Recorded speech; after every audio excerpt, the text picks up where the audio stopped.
मित्रांनो नमस्कार. मी डॉक्टर अशोक त्र्यंबके, मुक्काम पोस्ट मिरजगाव, तालुका कर्जत, जिल्हा अहिल्यानगर या ठिकाणी आशिष हॉस्पिटल या नावे एक छोटंसं हॉस्पिटल चालवत आहे. मित्रांनो, ज्या पुरुषांना लैंगिक समस्या आहेत, जसे की लिंगामध्ये ताठरता न येणे, प्रीमॅच्युअर इजॅक्युलेशनचा त्रास होणे, म्हणजेच त्वरित शीघ्रपतन होणे, लिंगामध्ये आलेली ताठरता त्वरित निघून जाणे, म्हणजेच लैंगिक प्रॉब्लेम ज्यांना आहेत यावर खात्रीशीर उपचार करणारा डॉक्टर आहे. मित्रांनो, मी आपल्या सर्वांचे प्रथम धन्यवाद मानतो. तुम्ही माझ्या चॅनलला सबस्क्राईब केलं आहे. ज्यांनी कोणी चॅनल सबस्क्राईब केलं नाही त्यांना विनंती करतो, चॅनलला सबस्क्राईब करा, लाईक करा. जर तुम्हाला माझे व्हिडिओ आवडत असेल तर इतरांना शेअर करा. तर मित्रांनो, मी मिरजगाव येथे अनेक वर्षापासून एक छोटंसं हॉस्पिटल चालवत आहे. जर आपल्याला काही लैंगिक समस्या असेल, आपण अनेक ठिकाणी उपचार घेतलेला असेल पण आपल्याला गुण आलेला नसेल, तर आता काळजी करू नका. फक्त एक वेळ मला येऊन दाखवा. मी तुम्हाला 100% गॅरंटी देतो, तुम्हाला लैंगिक समस्यातून मी पूर्णपणे कायमचं दूर करून टाकेन. मित्रांनो, मी आयुर्वेदिक मेडिसिन देतो. कोणतंही तुम्हाला ॲलोपॅथीचं औषध देत नाही व तुम्हाला 100% मी खात्री देतो, या चॅनलद्वारे, या व्हिडिओद्वारे तुम्हाला कोणतीही लैंगिक समस्या असो, आपण अनेक ठिकाणी उपचार घेतला पण आपल्याला बरं वाटत नसेल, तर आता फक्त एक वेळ माझ्याकडे या आणि मला येऊन दाखवा. सर्वात महत्त्वाची गोष्ट म्हणजे तुम्ही कोणत्याही प्रकारचं टेन्शन घेऊ नका, मानसिक दडपण स्वतःवर घेऊ नका. मला माहिती आहे तुम्ही अनेक ठिकाणी पैसे घातलेले आहेत, अनेक ठिकाणी उपचार घेतलेला आहे आणि प्रत्येक डॉक्टरने तुम्हाला टाडालपिल व सिल्डॅलपिल दिलेला आहे. गोळी आहे तो परत इरेक्शन येत आहे. गोळी जर खाल्ली नाही तर बिलकुल लिंगात ताठरता येत नाही. मित्रांनो, अशा गोळ्या खाऊ नका. या गोळ्यांमुळे अटॅक येतो आणि जे तुम्हाला थोडंफार इरेक्शन येत आहे ते पण नंतर पूर्णपणे बंद होऊन जातं. कारण ह्या गोळ्या मित्रांनो हृदयासाठी, फुफ्फुसासाठी तयार केल्या आहेत, पण हृदयाला व फुफ्फुसाला रक्तपुरवठा होण्यासाठी या गोळ्या तयार केल्या. पण संशोधनातून असं लक्षात आलं की यामुळं लिंगामध्ये ताठरता येते, पण ते मित्रांनो तुमच्यासाठी घातक आहे. कारण की तुम्ही जर या गोळ्यांची सवय लावली, तुम्ही या गोळ्यांचं जर तुम्हाला ॲडिक्शन झालं, तर ही गोळी खाल्ल्याशिवाय तुम्ही तुमच्या बायकोबरोबर म्हणा, तुमच्या फिमेल पार्टनरबरोबर म्हणा, संभोग करू शकणार नाहीत. आणि नंतर या गोळींची तुम्हाला एवढी सवय लागेल की एक गोळी खाल्ली, 2 गोळी खाल्ल्या, 3 गोळ्या खाल्ल्या तरीही तुम्हाला इरेक्शन तुमच्या लिंगामध्ये येणार नाही. त्यामुळं विनंतीपूर्वक सांगतो, तुमचं जीवन व्यवस्थित जावा म्हणून सांगतो, तुम्हाला शरीर संबंध चांगले व्यवस्थित तुमचे व्हावे म्हणून सांगतो. गोळी खाऊन पहिली गोष्ट संभोग करू नका. तुम्हाला जेही मेडिसिन घ्यायचं आहे ते आयुर्वेदिक मेडिसिन घ्या. ते पण जर इमानदार डॉक्टर आयुर्वेदिक असेल तर घ्या. कारण की अनेक आयुर्वेदिक डॉक्टरही पावडरमध्ये म्हणा, गोळ्यांमध्ये म्हणा, सिल्डॅलफिल, टाडापिल औषधं टाकतात व पेशंटला देतात. त्यामुळं तुमच्या या डॉक्टरांकडेही फक्त पैसेच वाया जातात. त्यामुळं इमानदार डॉक्टर आहे की नाही ते प्रथम पहा, मग त्याकडे उपचार घ्या. तर मित्रांनो, मी आपल्यासाठी खूप चांगले सुंदर व्हिडिओ घेऊन येत असतो. मी संभोग तज्ज्ञ असल्या कारणाने, म्हणजेच ज्यांना शारीरिक अडचण आहे त्यावर याचा तज्ज्ञ असल्या कारणाने, याच्यावर उपचार करीत असल्या कारणाने मला शरीरातील जे पुरुषांचे जे लिंग आहे, स्त्रीचे जे लिंग आहे, याविषयी मला बोलावं लागतं. तर माझी प्रत्येकाला विनंती आहे, मी त्याचा डॉक्टर असले कारणाने मला स्पष्ट बोलणे माझं कर्तव्य आहे. तर मित्रांनो, पुन्हा तुम्हाला सांगतो, तुम्ही जर माझ्या चॅनल सबस्क्राईब केलं असेल तर मी आपले पुन्हा धन्यवाद मानतो. तर मित्रांनो, आज मी एक आपल्यासाठी खूप महत्त्वाचा विषय घेऊन आलेलो आहे.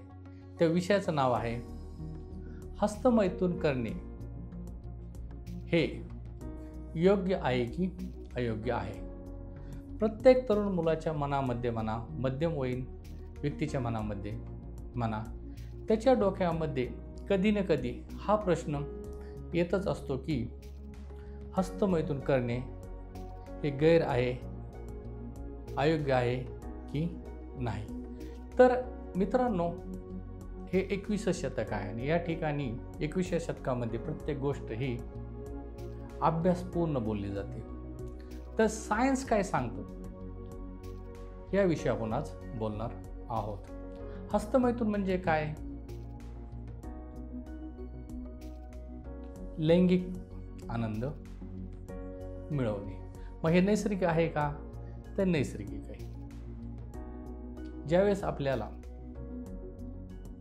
संभोग करण्यासाठी स्त्री मिळत नाही त्यावेळेस प्रत्येक पुरुष म्हणा किंवा ज्या स्त्रीला पुरुष मिळत नाही ती म्हणा, ही कधी ना कधी हस्तमैथून करत असतो किंवा स्त्री करत असते. आणि ही शरीराची गरज आहे का? तर आहे. कारण की तरुण झाल्यानंतर जर आपल्याला संभोगासाठी स्त्री भेटली नाही किंवा पुरुष भेटला नाही तर हस्तमैथून करणे याच्यामध्ये कोणतेही गैर नाही आहे. पण हस्तमैथून केल्यामुळं आपल्याला काही शारीरिक फायदे होतात का? मानसिक काय फायदे होतात का? व शारीरिक काय नुकसान होतं का? याविषयी आपण सायंटिफिकली पाहणार आहोत.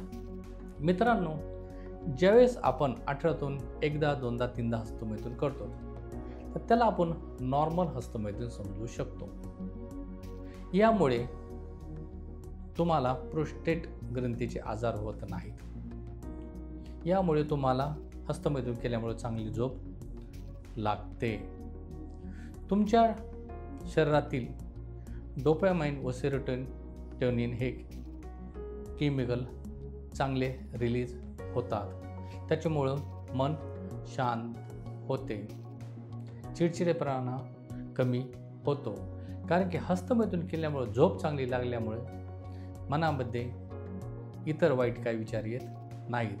म्हणजे जर कमी प्रमाणामध्ये तुमचं हस्तमैथून असेल तर शारीरिक कोणतेही नुकसान होत नाही आणि सायन्स ह्याला मानतही नाही. पण अनेक लोक अति प्रमाणामध्ये हस्तमैथून करतात, म्हणजे दिवसातून 5 वेळेस 6 वेळेस. हे केल्यामुळं आपल्या शरीरातील डोपामिन अति रिलीज होतं. त्यामुळं मानसिक आजार होतात. कारण कोणती अति गोष्ट ही फायद्याची नसते. तसेच अति थकवा जाणवतो. मेंटल डिसऑर्डरचे आजार होतात. ज्यावेळेस आपण खरंच संभोग करायला स्त्रीबरोबर जातो त्यावेळेस लिंगामध्ये ताठरता येत नाही. जरी थोडीफार ताठरता आली तरीही प्रीमॅच्युअर इजॅक्युलेशनचा म्हणजेच त्वरित शीघ्रपतन होतं. म्हणजेच मला ह्या व्हिडिओद्वारे हे सांगायचं आहे की अति हस्तमैथून करू नका. अति हस्तमैथून केल्याचे म्हणजे कोणती अति गोष्ट केल्याची नुकसानच होत असतात. जर आपण उदाहरणार्थ गाडीचं उदाहरण घेऊया. जर गाडीचा स्पीड आपण जर 150वर नेला, 160वर नेला, 2 व्हीलरचा समजा किंवा 4 व्हीलरचा समजा, जर अचानक कोणी आडवं आलं, समोर व्यक्ती मरल व आपले जगण्याची गॅरंटी नाही आहे, म्हणजे नुकसानच होणार आहे. पण जर आपण गाडीचा स्पीड 40, 50, 60, 70पर्यंत ठेवला तर अचानक कोणी आडवं जर आलं तर आपण व्यवस्थित ब्रेक दाबू शकतो, गाडी कंट्रोल करू शकतो. म्हणजेच अतिप्रमाण हे कोणत्या गोष्टीमध्ये घातक असतं. त्यामुळं ज्या पुरुषांना असं वाटतं की आपलं वैवाहिक जीवन चांगलं गेलं पाहिजे, आपली बायको आपण जेव्हा त्याशी शरीर संबंध करू त्यावेळेस तिचं समाधान झालं पाहिजे, तर अति हस्तमैथून करू नका. कारण की वैवाहिक जीवनामध्ये तुम्ही जोपर्यंत तरुण आहात किंवा लग्न झालं नाही तोपर्यंत ठीक आहे, पण जर तुमचं लग्न झालं आणि अशी जर वेळ आली तर तुमची बायको निघून जाऊ शकते. त्यामुळं अति कोणती गोष्ट करू नका, अति हस्तमैथून करू नका. तर मित्रांनो, तुम्हाला थोडक्यामध्ये मी समजून सांगितलेलं आहे. जर आपल्याला व्हिडिओ आवडलेला असेल तर चॅनलला सबस्क्राईब करा आणि जर तुम्हाला काही शारीरिक अडचण असेल तर मला जरूर येऊन दाखवून घ्या. रजा घेतो. तुम्हाला जर माझ्याशी कॉन्टॅक्ट करायचा असेल तर 98 90 84 36 65 या फोनवर कॉल करून तुम्ही माझ्याशी डायरेक्ट बोलू शकता आणि माझ्याशी तुमच्या शारीरिक अडचणीशी चर्चा करून उपचारासाठी येऊ शकता. माझा दवाखाना सोमवार ते शनिवारी सकाळी 10 ते संध्याकाळी 6 वाजेपर्यंत चालू असतो. रविवारी